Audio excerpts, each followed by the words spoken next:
Live a good story. Enjoy your life. I wish that I would have started writing down even people that I met and their stories and, just things like that so that I could remember. To reflect back on. Yeah, just to look back on. I think that a lot of people don't know that there are a ton of freelancer platforms out there that are free.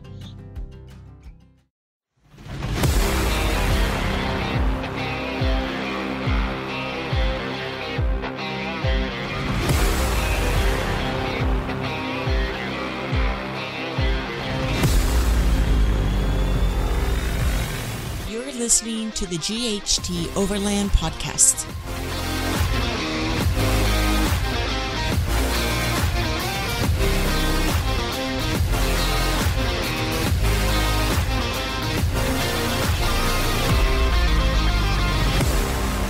You are awesome. And now it's time to escape into the GHT Overland podcast. Thanks for joining the crew as we discover new adventures, learning from experienced overland travelers and adventure enthusiasts just like you, as we share their campfire stories, experience, and insights. It's not just pure classic overland adventure anymore. We're chasing a variety of adventures in remote, wild places only explored by adventure seekers much like you, with guts, with grit, and by those who exemplify the finest in human nature with a deep love for others, along with the wild beauty of our world. Do make note, this is the grown-up adult version, not soaked in explicitives. However, we're no longer removing those passionate raw words that sometimes are just the way we and our guests express exuberance. This episode is brought to you by GHT Overland. We're now recording a new YouTube channel of our adventures. Our first full introductory episode goes live Sunday morning, December 12th. We will be focused on quality over quantity as we get started, focused on recording the beauty of the wild places we visit with minimal conversations by us. In addition, we will record a series of overland cooking by myself, along with in-person interviews with fellow overland travelers, a bit later down the road. Just search GHT Overland on YouTube. We'd love your support. At minimum, please take a second to leave a rating on iTunes with anything from a one-word review to whatever you're feeling. You hear it on every podcast, so yes, it's that important. Without constant iTunes love, we're just a sludge at the bottom of a lost cold coffee cup. You can also support the show on Patreon.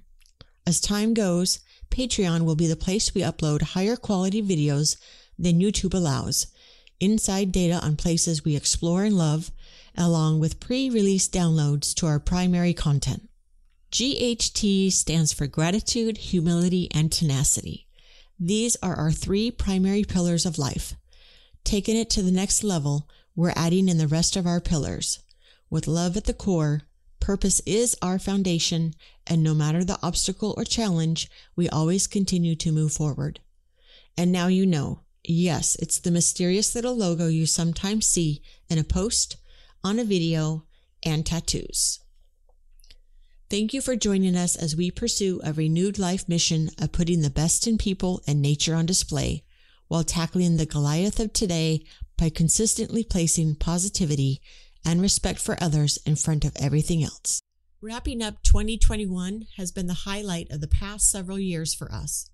With each new interview, we continue to meet the most amazing people, exploring and taking life for the most adventurous rides. We hope you're enjoying this updated version of the podcast. Thank you for your patience as we've ironed out a few wrinkles getting back into all the little things it takes to produce the show. It's amazing all the little details that you forget after a year or so. This week, we close out 2021 with, as always, another amazing episode, sharing more experience with a fresh perspective, a perspective we have a lot of appreciation for, as you just heard in the opening. Live a good story and enjoy your life. to appreciate and document your discoveries to reflect on years down the road. Absolute wisdom from Courtney and Tyler of Outdoors Bay. From warm and sunny Arizona, Courtney and Tyler were kind enough to share their story, what inspires them, and how they tackle life of overland adventure. From running their business on the road to setting roots with a new land purchase, it's a fun conversation we think you will get a lot of value from. So with that, a happy new year to you, with prosperity of adventures to the places you've always dreamt of.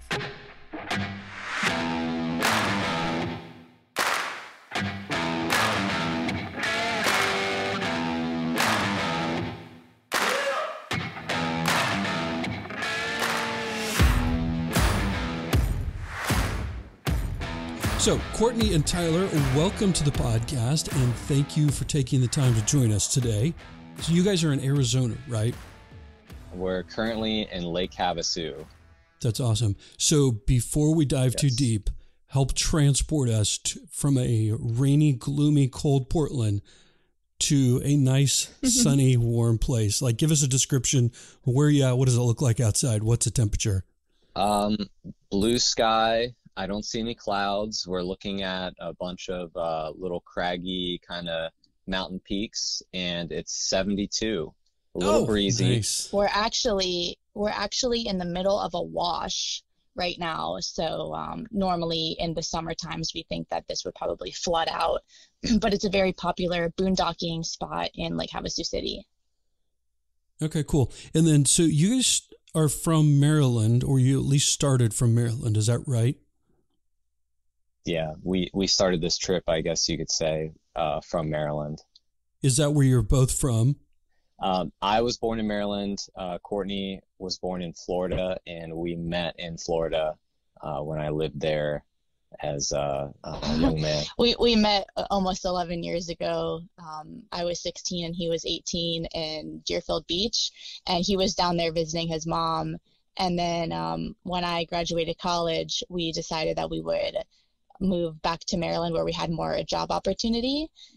Then we lived there together. We were there for about 5 years and decided that we would start traveling pretty much right as soon as COVID was hitting Maryland. Okay. And then prior to full-time overland travel, you both worked at the same company with solid, good jobs. What inspired you to leave that stability? Yeah, good question. I'd say we both had good jobs, or what you would consider good jobs.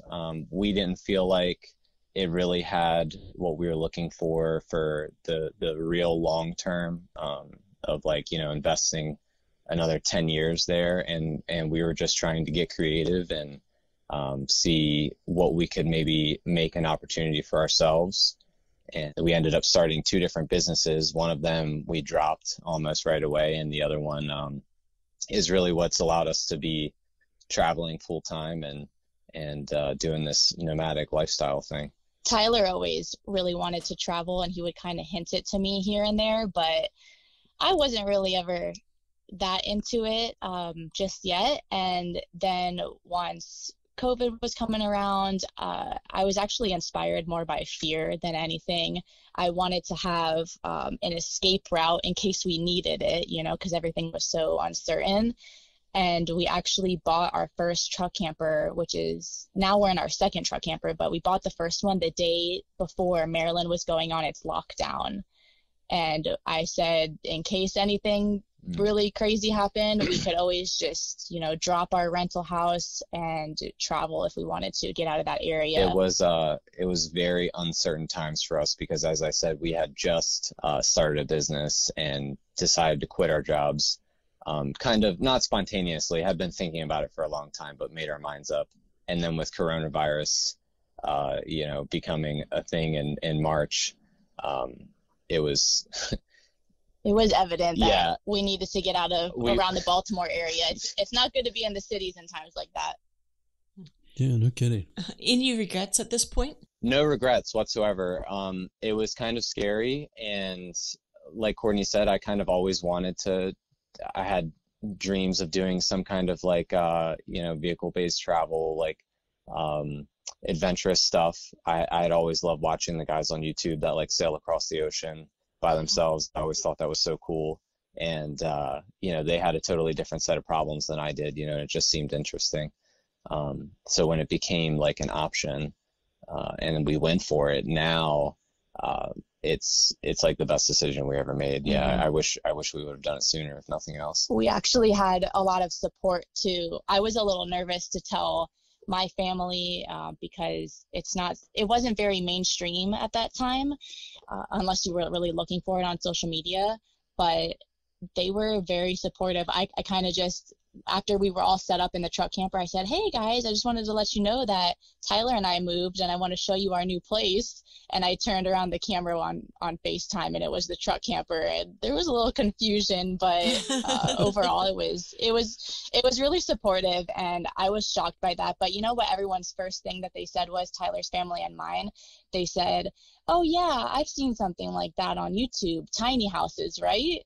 So I think because of that, it made it even a little bit more easy to get that support, and it wasn't so strange and abstract. Yeah. We had been considering, what kind of alternative kind of living situations could we kind of, set up for ourselves to not have as much overhead and not have to be so stressed. It's got to help quite a bit when your family is really supportive of what you're doing.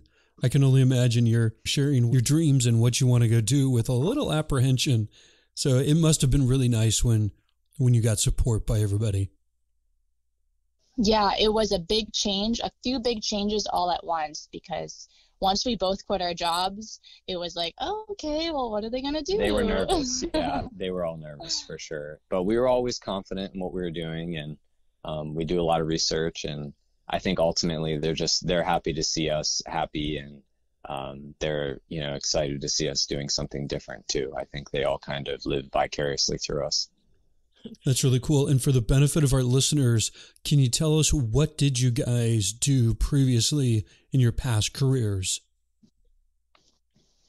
So we both worked for a commercial demolition company that primarily worked in the Washington, D.C., Baltimore, Northern Virginia area, which is a pretty busy market for commercial construction and government projects and that sort of thing. So Courtney basically built a whole marketing department out of nothing for the company. They were already established, but wanted to, take everything to the next level. And she did an excellent job with that. And I had worked my way up from being, working on a crew and running heavy equipment to learning how to estimate projects, and got pretty good at it. And after, I think, between 4 and 5 years of me being there, I was actually head of the estimating department, and the youngest one in the department too, which was pretty cool. So we had fun doing that, and got a lot of experience, but realized nobody else in the construction industry was happy. So yeah, so after those I guess it was 5 years that we were there together, we were trying to decide, what was this thing going to be? What was this business going to be that we could make for ourselves? Not necessarily to travel full time, but just to build something for our future and to not work for somebody else. What could we do? And we had been trying to think of that for a few years, I think, but it kind of just hit me one day, well, why don't I just start a marketing company? It's what I do now. I started it kind of from scratch. I was self-taught, and Tyler's head of sales, and we worked together really close knit every day at work, and decided that we would start marketing for the construction industry specifically, because Tyler has such a wealth of knowledge in that area. So that's what we do now. We build websites on the road and do search engine optimization, social media help, and are all around consultants for the construction industry. And we do it 100% remote. So that's been really nice. And especially because nobody wanted to meet up anymore in the beginning of COVID, it was great for us because we didn't even have to go to anybody's offices. Like, that was what was normal. You would go introduce yourself to a new customer, see if it worked, bring them cookies or something. But that's kind of a thing of the past. And it's like, hey, do you need a website or not? And it's really straightforward and easy for us. That would make it pretty nice to build a new client base when you're remote based and it didn't throw anybody off. It kind of worked to everybody's advantage. It was perfect timing. And the niche we chose, I think it suits us really well. We've been doing pretty good, and we have a lot of customers that we really relate to and enjoy working with. So it's been a great thing all around. So with your current setup and what you're doing, have you developed like a daily routine that's working for you? Yeah, I think the routine is one of my favorite parts of being on the road, because I really like to have that while we were in a house. And now we wake up, and Tyler's usually out of bed before me, takes the dogs out, makes some coffee and like something to eat, and we'll either decide, are we going to go do an adventure today? Are we going to stay put and work? Our days kind of depend on what's our workload look like. Otherwise, we can either go into town or hop on our bikes, or try to take the dogs in the water. We like to be by the water a lot, even when we're in the desert. Like right now we're in Lake Havasu, which is amazingly beautiful. And we actually just, we met up with a couple other truck camper couples who were in the area, and we all rented a pontoon boat and got out on the water. So it's the routine in the morning is kind of the same. And then throughout the day, it depends on the weather and then the workload. That's a good way to put it. There's no routine except for get out of bed, make coffee, usually a bagel or a muffin, and then do whatever's the priority of that day. It's not a bad routine. I know. What keeps you guys motivated each day? The future, I guess, enjoying our time together and trying to better everything for the future, I'd say, is probably my primary motivation. We are always talking about the future, and we like to, in the mornings, if we're having a slow one, we like to set our chairs out in whatever area we are and have our coffee outside and talk about what are our future plans, because for us that changes so often. It could change every single day depending on what opportunity comes up. Like just recently we decided let's look for some land to buy. And so we got with a realtor, checked out a couple places, and then said, yep, this is the one. And then that's the new plan. And now we're trying to develop. Not so instant as that, but that was kind of our long-term plan of traveling in the first place, was figuring out where we really wanted to be. And we figured that out pretty quickly. So. But it sounds like having some sort of a home base was equally as important. Yeah, we wanted to find where we were going to plan our routes, and we narrowed it down to Arizona, and then we narrowed it down to a certain part of Arizona. And then, we had always talked about wanting to have some sort of not really like a homestead per se, but home base. And we really like this area. Neither one of us had been off the East Coast, and that was a big milestone for us recently. So now we're talking about all the next parts of the future that kind of are unfolding because of that. We want to be as self-sufficient as possible and self-reliant. And when you're traveling on the road, it's once a week we need to plan a day to go into town and do laundry and groceries and water and fuel. And that once a week comes around pretty fast. And we really want to be able to have a home base where maybe we only travel a couple of months out of the year when it's really hot out, or it's ideal more somewhere sporadically. else. Sporadically, whatever. Not necessarily long term, but be closer to all these places that we really love out west here. And then you guys have 2 dogs with you. Just curious if you have any specific challenges with 2 dogs when you're traveling full time. Yes. So I think the biggest challenge is finding a vet when we need one, especially in an emergency. There was a time a year ago when we were in Lake Havasu for the winter, and Penny needed to see, she needed some emergency service. So we actually had to drive 3 hours to Phoenix because that was the closest emergency room. So sometimes that can be scary when you know that there's no doctors around for the dogs, but Other than that, it's been pretty easy. We try to take them everywhere with us. If we can't take them, let's say we're running into town or going to the gym or something like that, we have very good ventilation in the camper, and they're usually pretty happy to just hang out in here for an hour or so. What kind of dogs do you have? We have a blue heeler, a female blue heeler that's about 1.5 years old, and we have a Pomeranian Terrier mix. He's going to be 6 in a few days here. We'll be celebrating his birthday. Nobody thinks that That's he awesome. is as good of a hiker as he is. Yeah, he's awesome. He impresses us every time we go out for a hike or ride the bikes. Honestly, our favorite part about this life, and we talk about it all the time, is that we get to spend so much time with the dogs. Previously, working 9 to 5 or whatever, you end up being away from home 10 hours of the day, and it's just kind of sad that they're there without you. So being able to take advantage of all that time has really been awesome. We say it all the time, like how lucky we are to be working and living and be able to have them with us, 24 hours a day. I think that's super cool. We're dog people, so I think it's great. So I was watching, you guys have a couple videos up on your YouTube channel, and looking at your 97 Dodge brought back some memories. We have a 97 Dodge for quite some time. Tell us about yours, if you would, and your newer pop-up camper.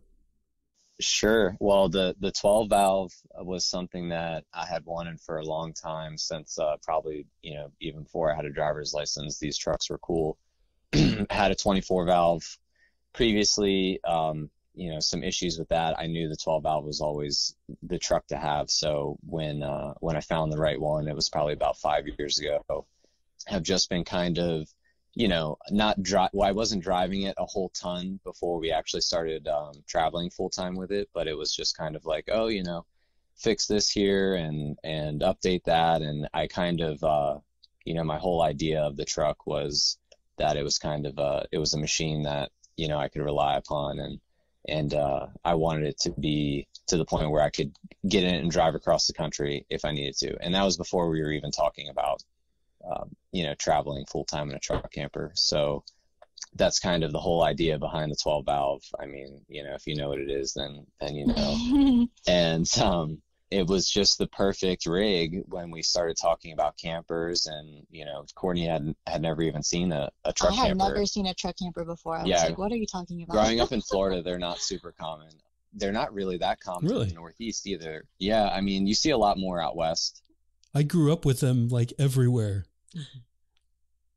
Yeah, they're pretty rare to find, especially in decent condition. It's just, Northeast is wet, and they, you see them falling apart more than anything, probably. Oh, okay. But yeah, we already had the truck, and that's kind of like what prompted us to pick a truck camper, because we had the capable base to put it on. We've just been changing things as we needed it. You know what I mean? Nothing's over the top. Everything's with a budget in mind, and I do all the work myself, and Courtney supports me when we need to buy some parts here and there. She doesn't fight me. One of our first modifications was getting the flatbed. Yeah, that was a big investment for, especially whatever it is. The truck's 25 years old. A lot of people they don't see the value in a flatbed, but we saw it right away as soon as we put the truck camper on it for the first time. I said, we got to get a flatbed. Yeah, it just gives you so much more space for everything that you need if you're way out, far away from the city. And, we like to be able to get ourselves out of any situation if there was any type of emergency. So with the flatbed, we just have so much room for all those tools. So why the change from the regular camper to the pop-up? What was the benefit with the pop-up? Lower profile, a lot less weight. We're not sure exactly how much weight we've dropped, but we were 10,500 pounds with the hardside camper. We think it's about 1,500 pounds that we dropped. Yeah, we're probably around 9,000 pounds now, which is a big improvement. We like to get off the beaten path. We like to go as far as we can to find the nice spots, and sometimes that includes like crawling some rocks and some little hills and stuff like that. So yeah, it was mostly when we got to Colorado, we felt like we were really pushing it to the limit with how top heavy the camper was, and we were getting pretty tippy in some areas. Oh, okay. There's a higher elevation too that, you drop whatever the calculation is. You're up at plus 10,000 feet, like you're dropping like 20% or more of your power. So it was really, it was becoming evident that it was like a strain. It was becoming work to go see the places we wanted to see. So that's really why we made the move to the pop-up. Okay. Does that save you much on fuel?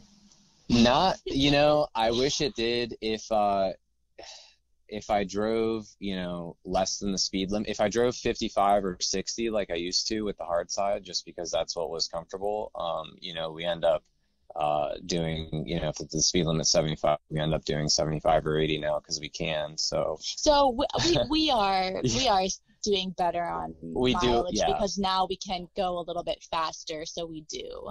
We do a little bit better miles per gallon. We might see 12 or 13 on a good day. I still occasionally will get 10 miles to the gallon sometimes. I don't know how. But it was pretty consistently like 10, 11 miles to the gallon with the other camper. Okay. Let's run through some stats real quick on the truck. How much fuel can you carry? How far does that take you? And is there anything that you're doing to calculate your fuel needs to make sure you don't run out? Great question. The tank on the truck is 30 gallons. And then we carry 5 gallons just in a can on the flatbed. So, just going back to the benefits of the flatbed, that allows us to easily just throw a can on there. In terms of range, like I said, we might get 12, 13 miles to the gallon. I always figure it at 10 when I'm, calculating range in my head. And as far as keeping track of it, the fuel gauge doesn't work. So I have to keep really good track on the odometer. I fill it up every 250 miles to be safe. And we always have that 5-gallon reserve on the truck as well. So, we probably have 300, 400 miles of range realistically, but 250 is what we call it at. When we first got our truck, the fuel gauge also did not work. And I would do the same thing. I've had the tank out of the truck, everything. It's just like, it's not worth it to me. I just calculate the mileage, Yeah, once you kind of figure out what you're going to get, it's not that big a deal. If I bothered to fix that, then something else is going to break. You know what I mean? That's probably true. Leave that one thing broken. That's probably true. How much water can you carry, and are you doing anything specific to filter drinking water? We carry 30 gallons of fresh water on board. That's both, in the storage tank of the RV, which is 15 gallons. It might be a little bit more. It might be 17. For doing dishes and that sort of thing, washing your hands. And then we have 15 gallons on the flatbed. That's our reserves, and one, kind of like square style tank with a spigot on it that we could sit in the sun and take a shower with if we want, that sort of thing. Fill our drinking water. And Courtney, you want to tell them about how we fill it? Okay. I've realized since we've been traveling to so many different areas that I'm kind of a water snob, and I don't like other places' water that Definitely much. a water snob. So I like us to be consistent with where we're getting water from, because I really like glacier water. And we get that when we're in a city somewhere. We can go to either like a CVS or outside of the grocery store, or even inside at the water aisle of a grocery store. They have those water fill-ups, and Tyler fills up our 3 6-gallon tanks. They're just jugs, from Walmart. Yeah, just jugs, plastic jugs. And we use that water, which is, I guess, it's just filtered, reverse osmosis. It's good water. It's like 32 cents a gallon. We use that for all of our water. So that goes in our holding tank as well as all of our drinking water. It's a little unconventional, but if I can get to a location like Courtney said at a CVS and we can pull up in the parking space right in front of the machine, it's a pretty easy little routine. I fill up the 3 jugs, I throw those in the tank of the camper, and then I refill those 3 jugs and put them on the flatbed, and we roll out. That'll last us just over a week. Yeah, with some reserve. Okay. And then we'll, have to go in again the next week. Got it. Can you give us a little detail on your electrical setup? Anything specific you've done there? Sure. We have a single 100 amp hour Battleborn lithium battery, and that's charged by a 30 amp DC to DC charger that's from Renogy. It's actually a dual input, so it has a lead coming from the battery of the truck, charges while we're driving, off the alternator, and then it also charges from a solar input, which we have 200 amp hour panels that we actually keep on our roof rack and just deploy them when we're going to be somewhere for a few days at a time. Okay, cool. And how are you set up for heating, or I don't know if you have AC with your camper? Yeah, no air conditioning. We just, go where the weather is and open the windows. We didn't use the much AC with our hard side, because we're very much weather chasers. We spent the whole summer in Colorado at high elevation. It was 70 to 75 degrees. Didn't need any AC, and now we're in Lake Havasu. It's 70 degrees outside. So we're saving the weight. That's what we like to do. We like to be as light as possible. Air conditioning is just definitely not necessary for us. We don't want to be somewhere it's that hot and muggy. And as far as heat, we have old school, Hydroflame propane heater from 1999. That's going really strong. So the heat kicks on sometimes at night. It gets down to, if it gets down to 50, the heat might kick on once at night. But otherwise, we're not in the snow yet. We'll see. I do not like the snow. Yeah, I think it would be fine, but we don't have to run the heat much. Well, it sounds like you've got your locations dialed in, so good for you on that. Yeah, we're probably planning on going further north sometime this winter. Tyler really wants to go snowboarding, and that's new to me, but I still think maybe that would be 1 week max, and then we need to head back south. We'll be in and out for sure. That's awesome. Yeah. So I don't know, maybe we meet up at a lodge and her and I can stay in for hot toddies by the fireplace and you guys enjoy your snow. That's what I'm talking about. Yeah, that's what I'm saying. That's exactly what we need. Every time Tyler wants to meet up with somebody and maybe hit a ski lodge, I'm like, okay, well, what's the bar situation? What's the spa situation? Because I'll try the you trade this out snowboarding, but let's be real. Yeah, she would probably want to spend far less time on the slopes than I would, so we definitely need to have that backup plan dialed in. That's good. So what's one thing you find indispensable either on or in your vehicle that you would not go without? For me, it's Tyler. Oh, nice. Because it wouldn't be possible without him, that's for sure. I don't know a single thing about this truck. I always thought maybe I could do van life if I was by myself, but Tyler, we have all the tools, but Tyler's the one that, makes them all work. yeah, and if it wasn't for Courtney, I wouldn't be able to do it either, so. But if you couldn't pick me. But if I couldn't pick Courtney, I don't know. I mean, I think there's just so many pieces of a rig like this that make living possible.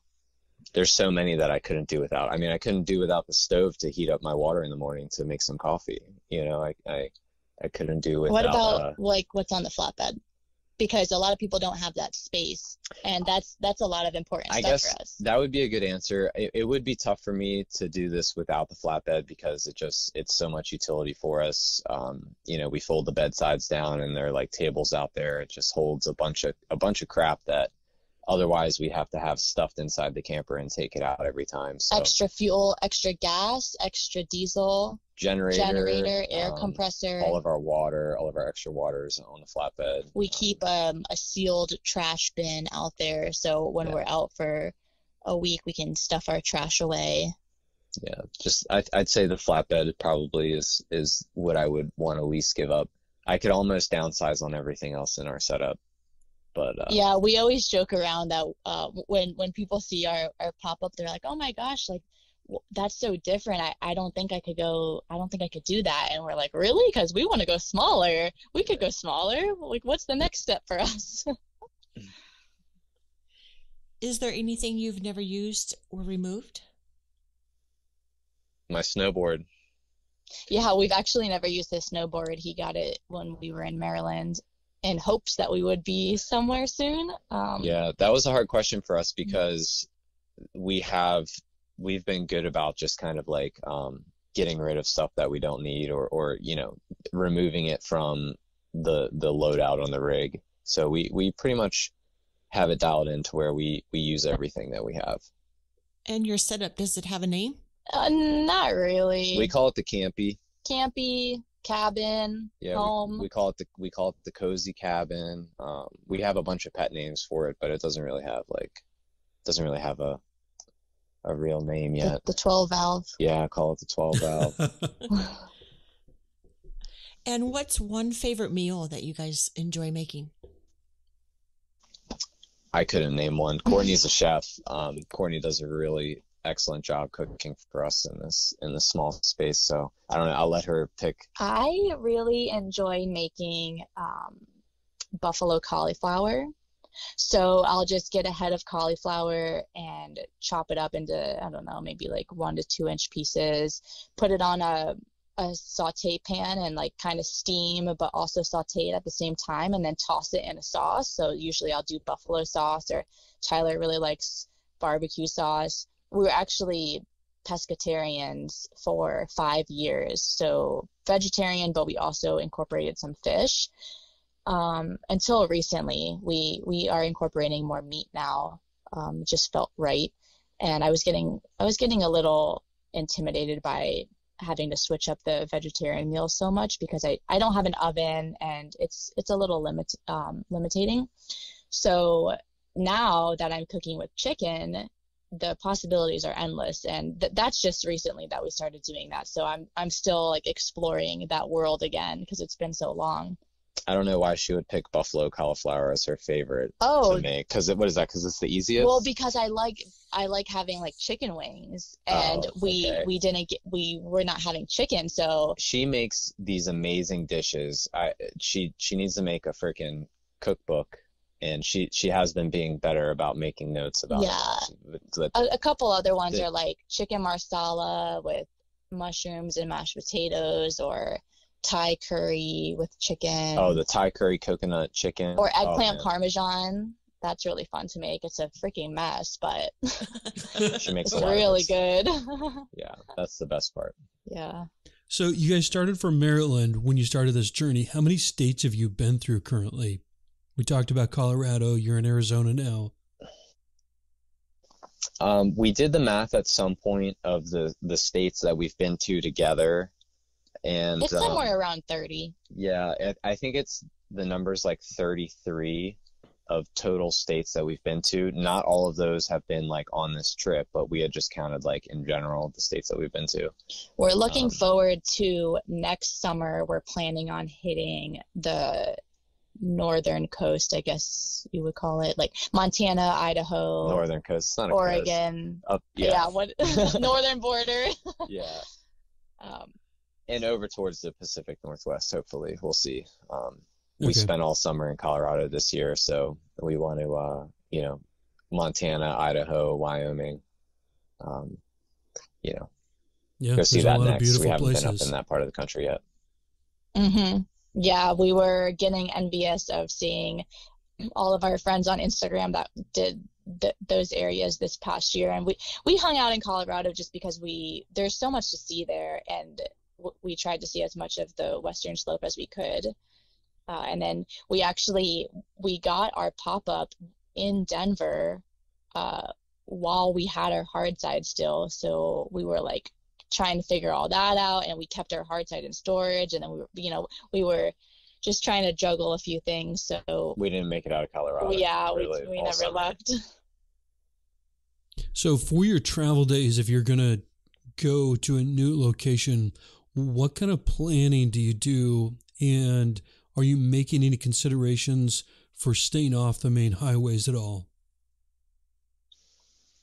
Courtney does most of the planning as far as like where we're going to actually stay and finding fuel and all that kind of stuff. As far as like where we're going to go next, it's a little spontaneous. So we'll decide, you know what, we have an end goal, let's say Arizona in mind, and we're in the middle of the country. Or we're starting from Maryland and we know we're going to get to Arizona. We'll just drive in the right direction, and I'll be on Google Maps pretty much the whole time, seeing if there's any cool landmarks that we want to see or stop and do anything.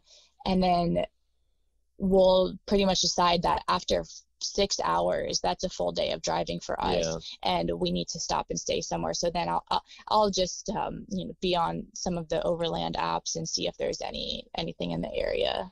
It really just depends what we're doing. If we're going from point A to point B, we might plan a little bit and stay one night here and there, at different places. But in general, we kind of go somewhere where it's good weather and we hang out for a week or two, and then we'll move around a little bit.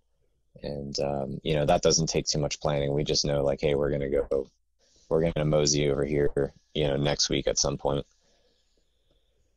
Got it. So if you're on Google Maps, I assume probably iOverlander. Are you using Google Earth or any other tools that might be good tips for other people? Yes. So I tried to first use iOverlander, and I know that if there's one spot that somebody has marked, there's a ton other in the area.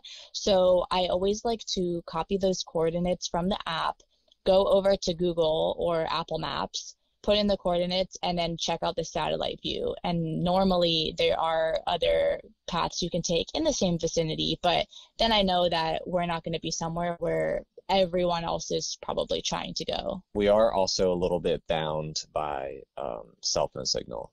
So we need to have cell phone signal to work.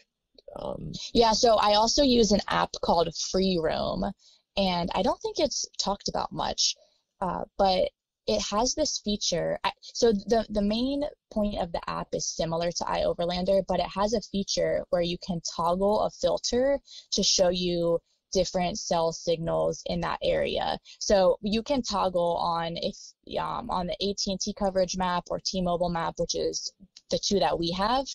And usually it's sometimes right. If you're up in a mountain, it could be incorrect, but that's been really helpful to see if we're going to have signal in that area. I'm sure there's ahead of time other coverage apps out there too, right? Yeah, but this one is free, and it seemed to work for us pretty good. Yeah.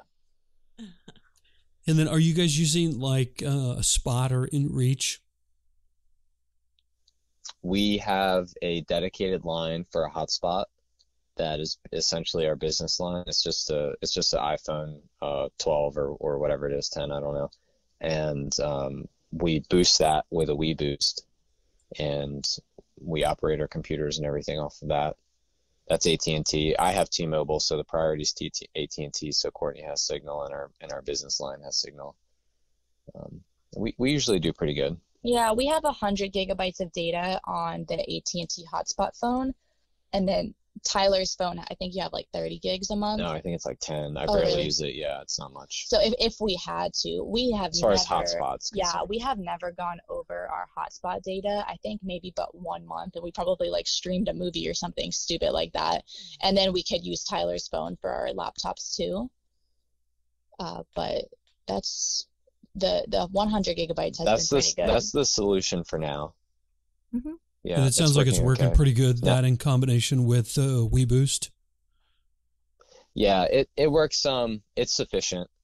I mean, there's definitely plenty of places that we've not been able to go because there's just absolutely no reception. So that's been pretty rare. Yeah. Because even if we have sometimes we'll park somewhere and I'll have no signal in the truck cab, and then I'll climb in the camper and put the WeBoost up and I'll have 3 bars or 2 bars at least, and that's plenty enough to work on the laptop if we needed to. Weren't we out and we figured if we plant ourselves in front of a T-Mobile store, is super awesome connection. No, we were actually at a Verizon store. They had whatever the fancy 5G is, and I just happened to test a signal there, and it was, I don't remember what it was, but it was like, it was insane speed. And I figured, well, if we ever need to upload a video or anything, just find a Verizon store, go over there, and use their Wi-Fi. They want you to think the signal works really well. So like while you're in the store, they're boosting it. Yeah, well, when you're in the store, it works really good. Yeah, I need to make my way to a T-Mobile store because I haven't been happy with the signal. Yeah, Tyler's been having some issues lately. But if we ever need to do something large, like transfer a website that's in draft mode onto the live site, we'll try to go to a Starbucks because I think Starbucks has one of the fastest upload and download speeds for free Wi-Fi. That's cool. Yeah, a lot of people do that. What's the number one biggest challenge you guys have had to face so far, and what did you pull from that experience? So we have a couple challenges, but one of our overall day-to-day challenges is everyone says, how do you live and work together in such a tiny little space? And I'd say living and working and traveling together with anyone, I'd say would be difficult for most people. And I think that we do it very well. I think we complement each other very well in all aspects. But yeah, I guess that's the biggest challenge. But we've been able to grow a lot from it too. What do you think? I think that it's a slow learning process. She's saying I'm slow learning is what she's trying to say. It's just we're really blending our personal and our business lives together, and in any other work condition that might be pretty difficult. If you're like working in an office and bringing that home, that could be hard. But which we did experience with we did that as well. Too, but we didn't work in the same departments. But well, we work together sometimes. Tyler can get distracted easily. So Courtney's essentially my boss is what she's trying to say. But own the title, Courtney. I do. She's so good at it. She's very much a manager, like, at all those things. She's very, what's the word? I'm a good delegator. That's not necessarily the word. You're just very conscientious about everything. Like she's very on top of everything. And, we're just talking about like our business relationship here. Right. But when something on the work side, Tyler, maybe Tyler forgets to do something important. I'm more of it comes back to our personal relationship is what we have to work on. Yeah. And the communication in our personal relationship is what matters the most. So sometimes that can get difficult. So that's a big challenge that we're dealing with every day. If I make too much noise early in the morning or something, that sort of thing. Yeah, and then of course all of the challenges that come with just living in 60 square feet or whatever the livable space that we're in right now. But it's also very rewarding because we learn so much about each other, and our relationship has grown so much because of that. We didn't decide to get married until we lived in a small space like this together.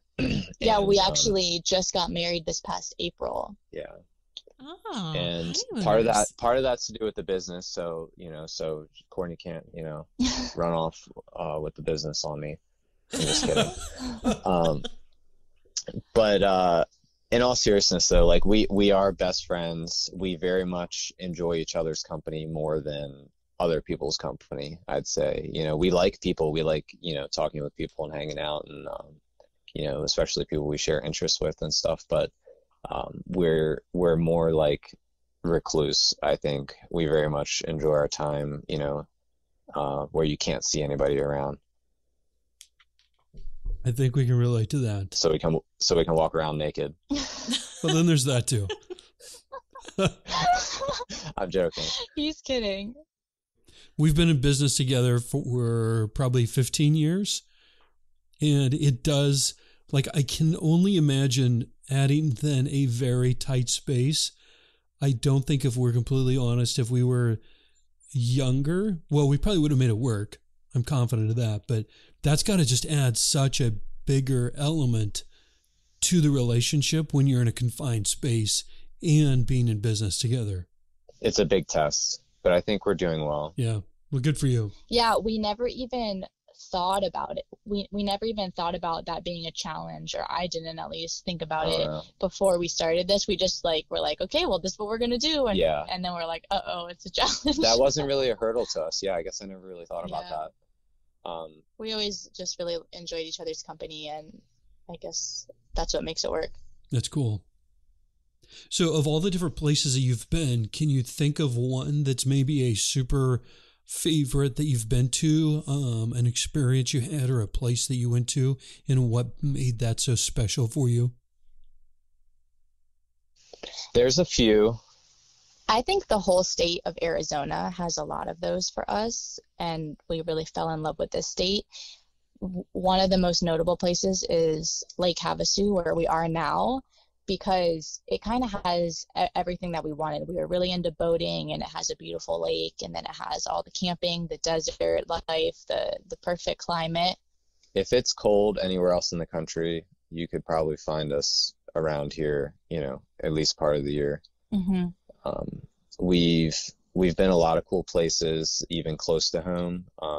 One of them would be the Keys, which is close to where Courtney grew up. Yeah, we really love the Florida Keys, but it's a different experience because it's all campgrounds. You're bound to a campground. We did find a really awesome campground that's mostly park models and kind of permanent rentals or whatever, but they have a few slips on a canal where if you're into boating and you have a boat you can pull behind your RV or your truck camper or whatever you got, you can actually launch it right there, keep your boat at your tiki hut right there on, your own little private slip, and have a kind of a standard RV parking space. So we did that for a week. We did that for our honeymoon. We got married in South Florida and then took our boat and camper down to the Keys, and that was such an incredible experience. I wish we could do it every day. It was awesome. Yeah. I was thinking about all right, what do we have to do to have one of these for ourselves? Yeah. Maybe rent it out, when we don't want to be here, but have this as a satellite home base. That would be a goal. Yeah, it sounds super cool. So one of the first things people are always worried about, as you guys have probably learned, right after what's the perfect rig and finances, is hygiene. What's working for you guys on shower and toilet duty? Yeah, that's definitely important. We thought going into our first truck camper that it was really important to have a wet bath and to be able to take a shower inside and have a fixed running water kind of toilet. But we realized that really wasn't super important in reality.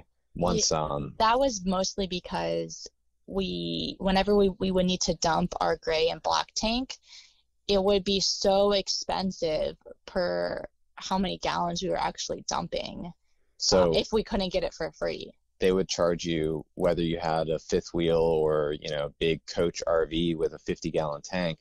We only had a 5-gallon black tank, and they would charge us the same rate. So that $10 or $15. Yeah, that started to get pretty expensive and annoying. So we knew going into the next camper, whatever that may be, or whenever it was going to be, it just happened to be a little sooner than later. We didn't want to have any kind of black tank to deal with. So now we have a portable cassette, whatever, just a Dometic porta potty thing that you can buy at Walmart or Camping World or whatever. And is it the same gallons as our black tank? No, I think it's less than 2 gallons or something. We try to only use it when we need to. If we're out somewhere in private, of course, we follow the being a good steward of nature and digging an 8-inch hole far from camp. We prefer that as far as a restroom situation when we're out and stuff, but got to have a potty for emergencies. And then as far as showering, we don't have any kind of shower in the camper, and this model doesn't have an exterior shower either. Our last one did, which was pretty nice to have, but and with the water heater too, we don't have that anymore either. So the water heater and shower is now put the jug out in the sun and put it up on the hood of the truck and run our little hose faucet setup we have off of that for a shower. We also have a gym membership to Planet Fitness, so whenever we're in the area of a Planet Fitness, we'll add that to our weekly routine when we go to town. Yeah, they're pretty much the most common gym from what we found. We did some research and it seemed like that was the case, and that's been great. Go get a workout, get a gym. The showers in the locker rooms are always really clean. They're very nice, and it's $25 a month for both of us to have. We have a joint membership together. Some of them are 24 hours. Mm-hmm. Yeah, so that's been key to our hygiene routine. But luckily, or we'll just jump in a lake or the Colorado River or something like that. Yeah, we must not mind the smell of each other. I guess it's like a week sometimes between real showers. I don't think you smell. You tell me I smell sometimes. Half of his body smells sometimes. Yeah. It's half of it doesn't. It's like the left armpit smells and the right armpit's fine. It's whichever one is closest to her. Yeah. Perfect. That's right. Anything that you would change about your current setup? Yeah, I think we both kind of joke around and say we could go smaller or more simple. But if we're speaking realistically, you would want more power, more water. More of everything that you need. More battery storage would be great. Everything works fine the way we have it, but it would be great to have maybe 200 amp hours of lithium would be nice. A little more solar, but I'm not going to do deployable more than 2 panels. They would have to be on the roof. It was actually pretty cloudy for the past 2 days here, and last night our battery died. While we were trying, I think that the heat was trying to kick on because it got pretty cold. Yeah, we're in kind of a shaded spot where we can't really angle ourselves very well, and it has been cloudy, so kind of working against us. And we've been charging laptops and working and all that kind of stuff. So we normally don't have any issues, but it's kind of ironic that we actually did kind of wake up to that was battery. Like the first time in a long time that's ever happened. Yeah. But no big deal because then the sun popped out and charged us up again. And yeah, we're good to go. So again, if we had maybe one more battery, that would be nice. A little more water so we didn't have to, rely on a water source. Oh, and our refrigerator. It'd be nice to have more refrigeration space. Yeah, just all the things that, you need to survive. Just to stay out a little bit longer and not have to go into town so often. Got it. So let's tackle probably the biggest hurdle that most people perceive that's holding them back, which is finances. You guys are a younger couple who are full-time. You purchased 40 acres there in Arizona. So clearly you're going about this with intention. Did you have like a comfortable nest egg to get started? How did you have the confidence to get on the road full-time? If you ask TikTok, it's our trust fund. Yeah, that's a good point. But in reality, no, we both had good jobs. We were pretty good about saving our money and making some investments. So when we quit, we had a little bit of a nest egg, and of course we were starting a business from the ground up. So we just got real tight with our budget and cut out all the expenses that we didn't need. And we actually, when we decided that we were going to get rid of the house, which we were just renting, and move into the camper, we sold everything we had down to our hangers. And we sold all of that on Facebook Marketplace and made a lot of our money back. Yeah, and a lot of things from the garage, like big ticket items. But people were buying $5 items here and there, and I was like, sure thing. We just we're creative. Like I guess we're kind of industrious. We've always, done little things that make us money and try not to spend money on foolish things. So we also had a couple toys. So I really wanted a nice new Jeep Wrangler Rubicon because in Maryland it gets pretty chilly, and I wanted to have, the nice heated seats and all that. So we had that we got our money back on for the most part. We were able to get a fair amount of money back out of that. So like all these things that we were able to downsize out of our life, like I feel like we were responsible living, working in a 9 to 5 with our finances. And then when we really cut everything down to the bare minimum, because our incomes, basically went to the bare minimum starting a business, we were able to get by. And now it's been a year and a half later. So we've been consistently, picking up more clients and really operating on still a skinny budget. Mm-hmm. So it's helped us get into a position where we can kind of make the smarter long-term investments, like, buying some property and doing things like that.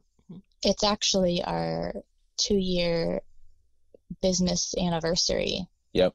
That we started the business just this week or something like that within the last couple of days. Congratulations. So we've been really, thank you. We've been so grateful for all of our customers that have supported us from the very beginning. And how we did that was we just used our network from our previous jobs and said, hey, this is what we're doing now. Let us know how we can help you if we can. And they really supported us. Yeah, a few people gave us opportunities right away, like literally that day. And then quite a few more have come back around, 6 months later, a year later, a year and a half later. Most of our clients are people that we knew previously in the industry. And we really, now we're going to start taking the next step to actually start advertising for ourselves. We really haven't even gotten to that point. We've just been figuring out, what we enjoy doing, what we do well, and kind of figuring out how we want to take the next step to scale it up. What budget is working for both of you here on a monthly basis? Yeah, we figured out that we can get by even traveling. We don't travel super quickly as far as covering a lot of ground most of the time, but we get by on $2,000 to $3,000 a month for all of our expenses. Yeah, that's everything from our insurance to our gym memberships to fuel, stupid Amazon packages that I want to buy. All of our average kind of expenses that go up and down, that's about what we live on.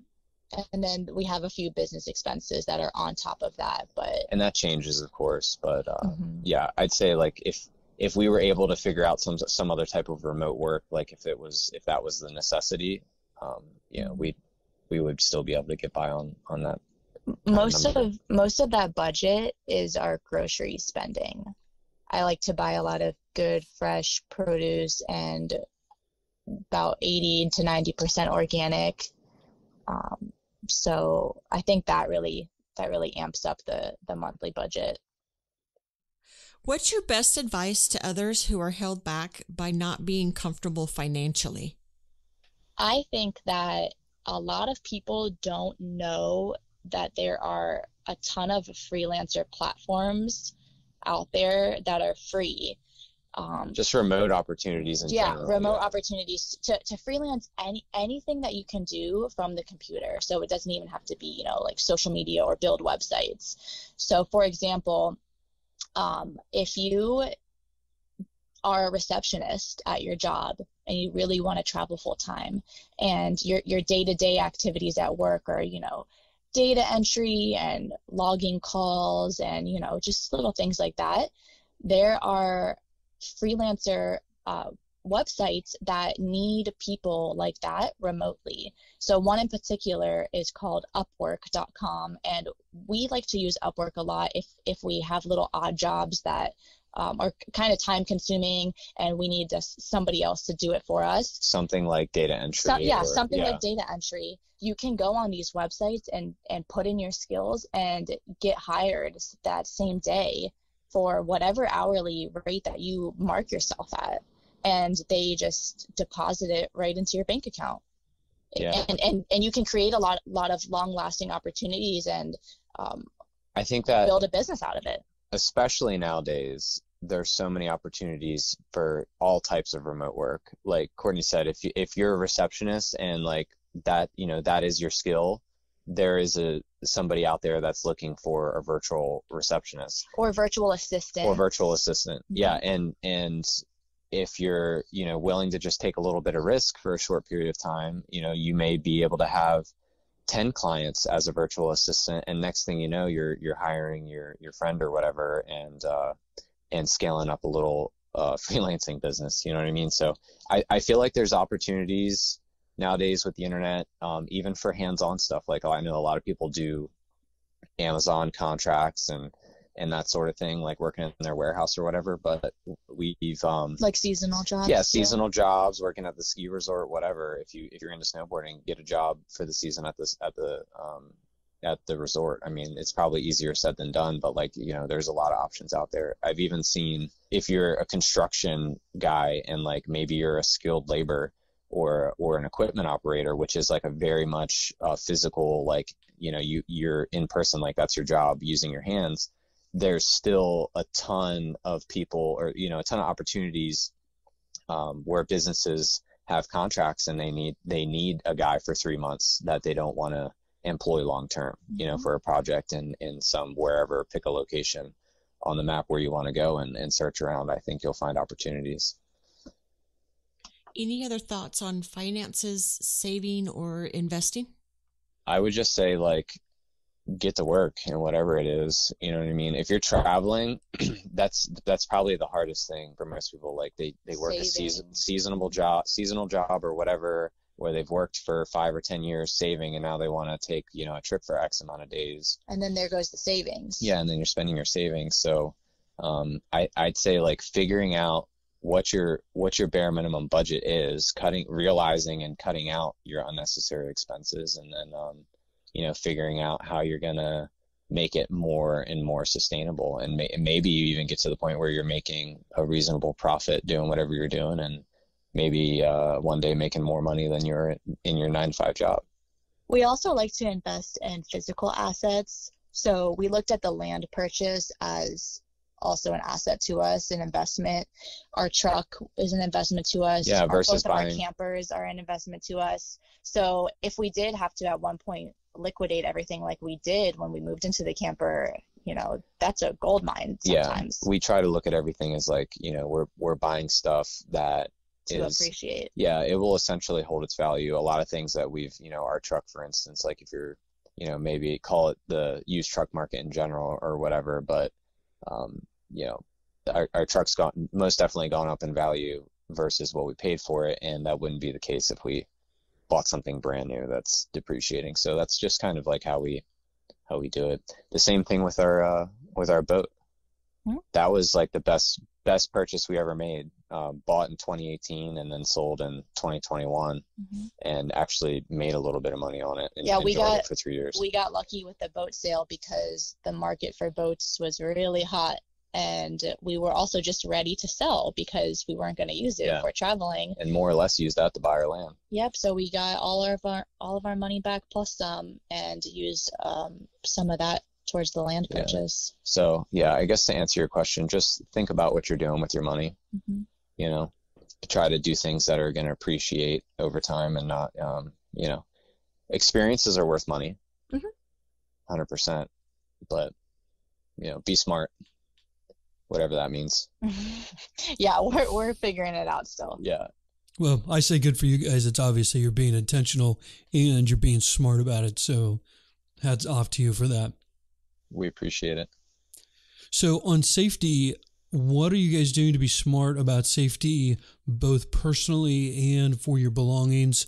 I think one of the things I worry about the most is, let's say if you park somewhere and you're going to go to the store, maybe go for a long hike where you both can't be with the vehicle anymore. Any tips there? Sure. Yeah, we won't give away any of our secrets or anything, but come on, Tyler, where's the good stuff? Yeah. Here's the secret hiding spot. No, I mean, have insurance on everything, I guess, would be number one step to take. So on the truck camper, we just have like a traditional RV insurance through Geico, and that is 100% covered.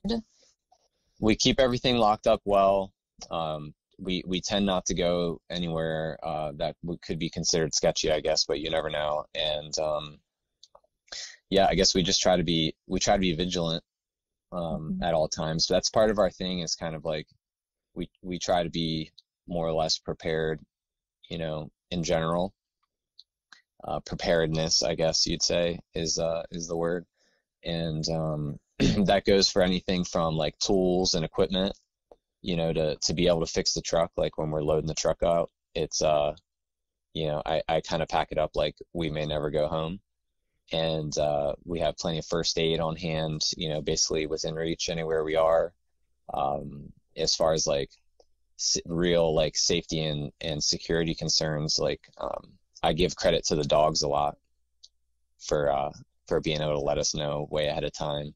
The dogs are a good first defense. Yeah, the dogs are great.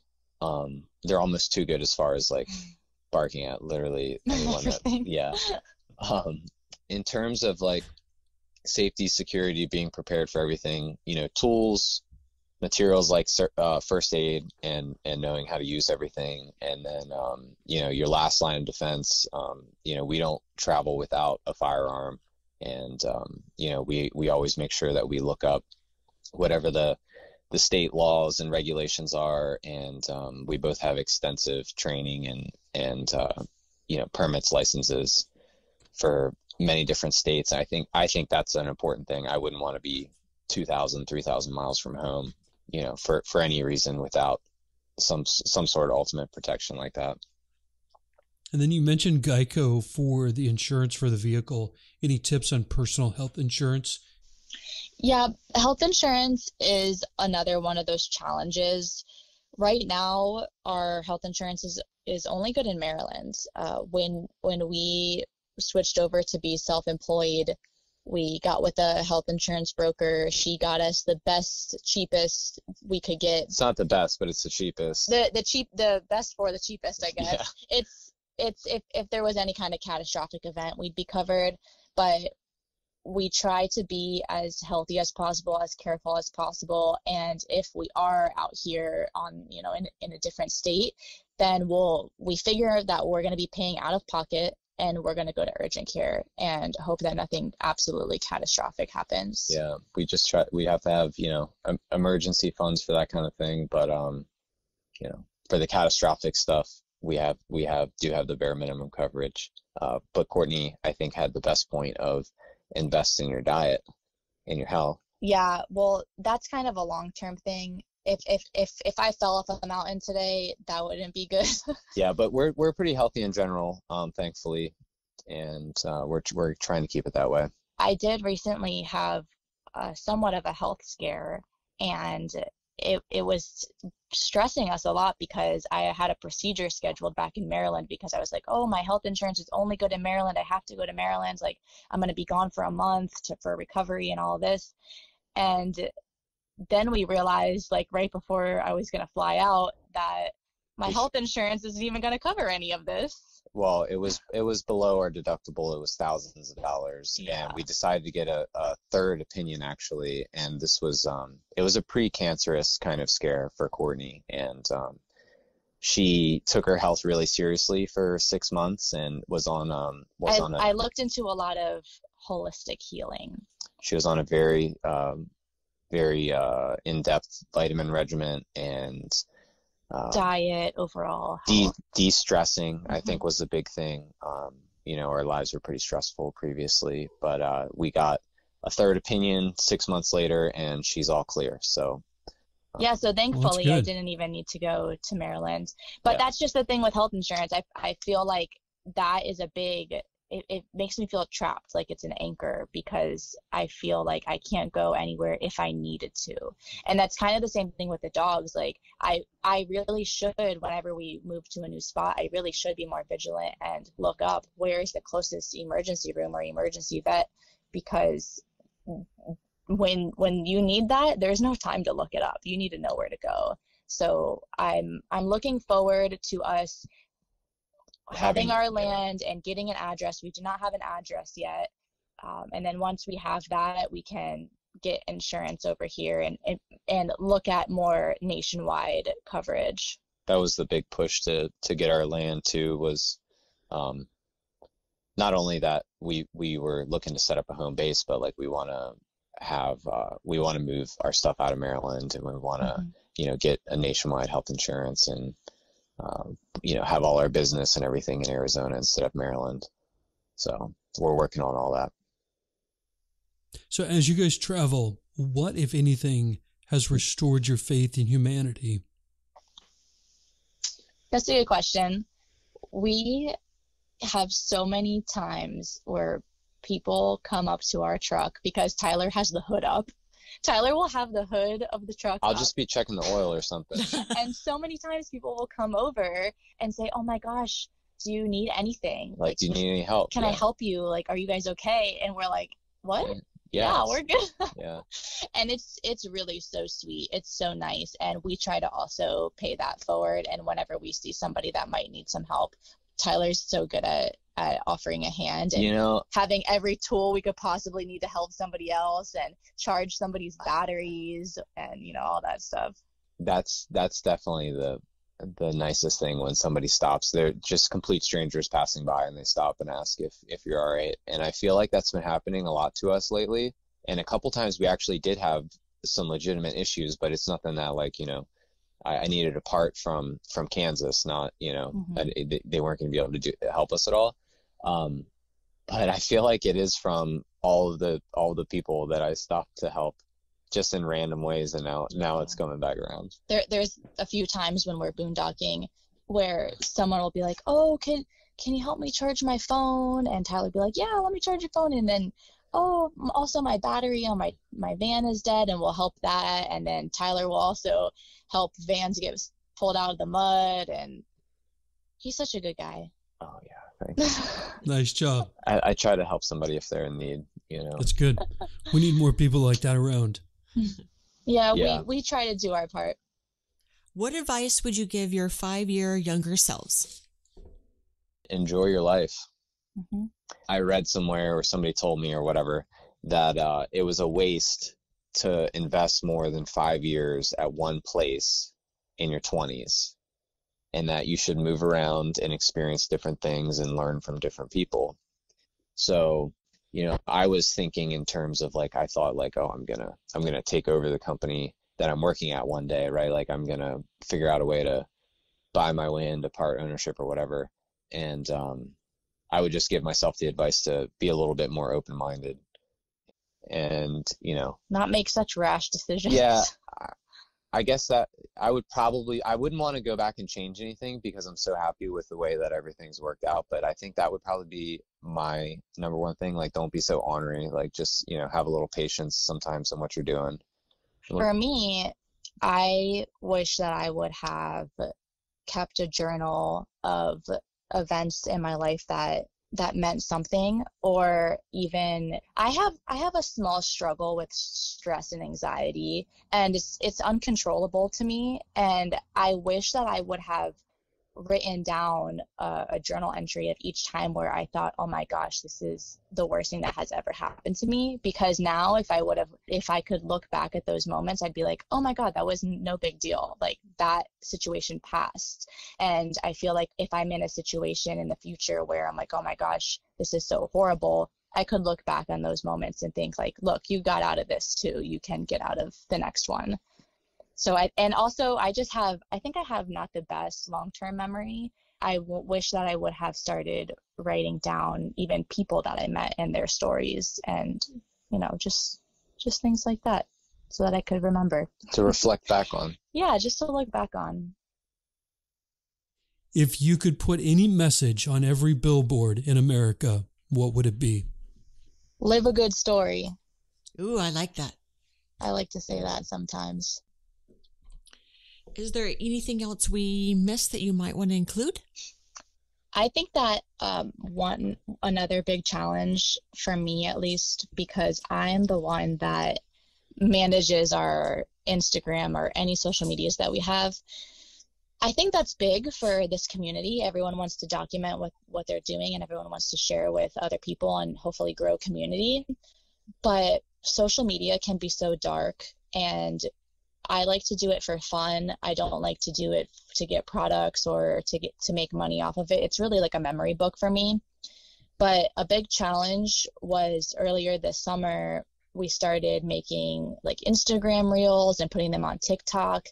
And I had to take a break. And I'm so happy that I had Tyler, because I would make a 5-second video where I don't even say anything, and it gets 2 million views and 600,000 comments, and a percentage of those are so negative. So I think it's really important to take a break from social media and remember why you even started doing it in the first place, and just know that people are gonna get mad. If you're doing something that they wish they could be doing, people are gonna get mad. And sometimes it's hard to share with certain people or with the internet if something like is good happening in our lives, because I feel like a lot of people just think that that's negative for them.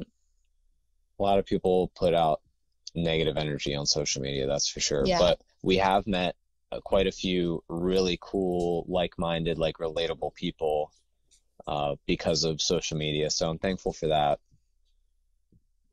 So that's a really good point. How do you deal with that? Do you just ignore all those negative people? Do you try and create a debate back with them? What have you found that works? So at first, I was deleting them. Courtney was really upset at first. They were really hard to read. And so I started deleting them. I started blocking. I started reporting. And that's a full-time job if you're really getting a lot of comments. It's just not worth it. Yeah, it's really not worth the headspace. So Tyler was like, well, we can either just ignore them, or we can comment back and we can get more engagement, which will get you more views, because that's fun. That's exciting for people to be seeing your stuff. I said, let's have some fun with it. Yeah, I was like, that's troll Tyler's take was, oh, cool. Like, let's give them a taste of their own medicine, basically. And for me, I was like, oh my gosh, I'm never doing this again. Most of it's just nonsense. It really is. It's such nonsense. And I'm again just so happy that I have somebody here that can snap you out of that, because I was falling into a dark hole of I hate social media. But that's the hardest thing, because social media is also 50% of my job. Like for other businesses, I run their social media accounts, so I can't just say, oh, I'm deleting Instagram for a month, because I don't have that ability. So that's really good insight. All right, so let's wrap it up with some fun facts about you guys. What's a favorite genre of music? We're pretty open-minded when it comes to music, I think. I like anything. Country music, I love all types of alternative and classic rock. I think one of our most played playlists on Spotify is Hippie Sabotage Radio. Or I love Slightly Stupid is one of my favorites. Mm-hmm. There's just countless, cool. Good feel music. Yeah. Good time. I like Jimmy Buffett. It depends where we are. Yeah, exactly. If we're in the Keys, it's Kenny Chesney and Jimmy Buffett. What's a favorite drink in the morning to get you going? It's got to be water and coffee. It's got to be. If anyone else has a different answer, they're wrong. Maybe tea. I don't know, not even. If we're out of coffee, tea. The first thing I'm going for in the morning is a gulp of water. Gallon of water for you. That's the first. We drink a ton of water. But definitely our caffeine in one form or another.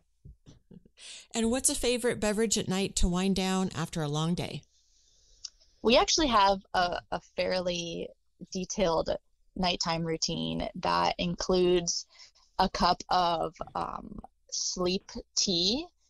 It's a loose leaf, chamomile based tea, and we have that with some grated ginger and honey.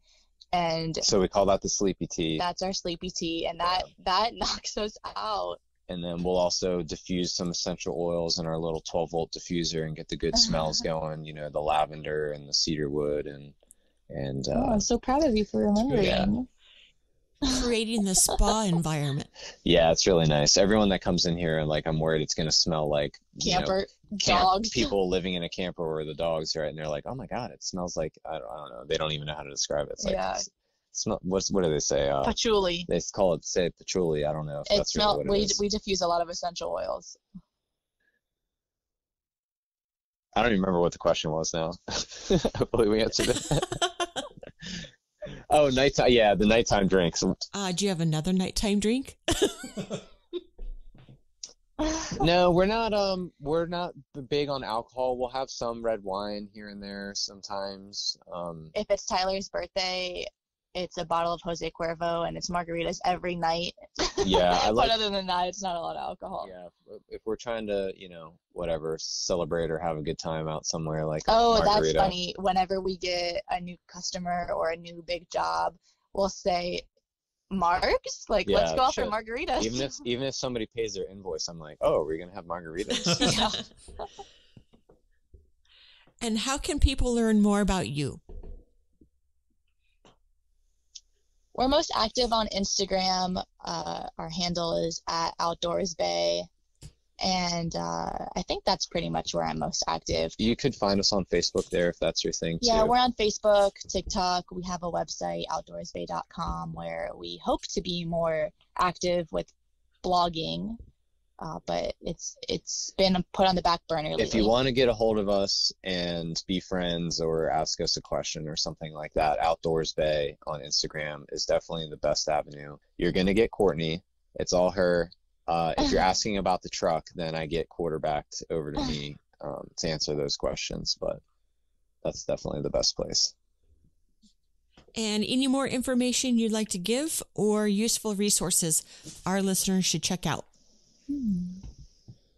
Useful resources.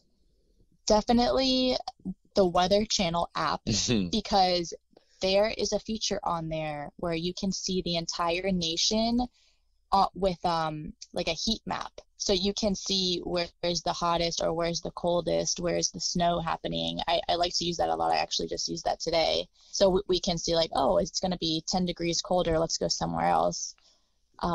We also, of course, use iOverlander a lot, Google Maps, satellite, and Free Roam for that cell data coverage that I was talking about earlier. Besides for that, I don't really know. I feel like everything's kind of second nature at this point. Yeah, it's a really steep learning curve traveling like this, isn't it? You pretty much figure out right away what you need. Oh, there's another one that we use all the time. There's an app called Gas Buddy. And I feel like anyone who's traveling by vehicle has to have some kind of fuel app. Basically what it does is I have it set on diesel, and it'll show me a map of all of the prices of diesel in whatever vicinity that I want to look at, so I can go find the cheapest fuel. And also on some of those apps, they'll even give you a couple cents cash back per gallon, or give you, money off. And then the other one that we use is we shop for our groceries at Safeway. And I know other grocery stores do this, but grocery stores that have their own fuel stations will give you money off your fuel fill up for like every $100, let's say, that you spend at their store. So I'll rack up $600 at Safeway maybe in 1 month sometimes, and we'll get 60 cents off per gallon on our next fill up if we don't use it in that time. So that's been helpful. Even if you spend $100 and you get 10 cents off. Yeah, even $100. We work it into our routine. That's a nice hack. If you want a pro tip, we learned that so this was really helpful to somebody that we know. Having packages shipped to a UPS store. Oh yeah. That's a nice resource. Mm-hmm. Most people don't realize that that's an option. Just call the UPS store and have it shipped out. Some UPS stores are locally owned, like franchises, so they're all different. And when we were in Colorado, we were having some trouble getting packages. Actually, our turbo needed to be replaced. That was a whole ordeal. Yeah. While we were in Colorado, so that was kind of like a very important package we wanted to get delivered somewhere safe. And we just called the local store. They said, "Yep, we just charge $5 per package. You can come pick it up whenever." Bada bing. And if you got any other questions, DM us at Outdoors Bay on Instagram. Yep, very active on there. Awesome. That is awesome. Thank you, guys. We have definitely taken more of your time than we told you we would, so we appreciate that so much. For you to take your time to share your knowledge and experience is just so appreciated. And from your viewpoint and how you guys have tackled this is really, really good. So thank you so much for your time today and sharing all of your tips and knowledge. Yeah, thanks for having us. Absolutely. Yeah, thank you so much for reaching out. We love your podcast, and we'll be tuning in to listen to more.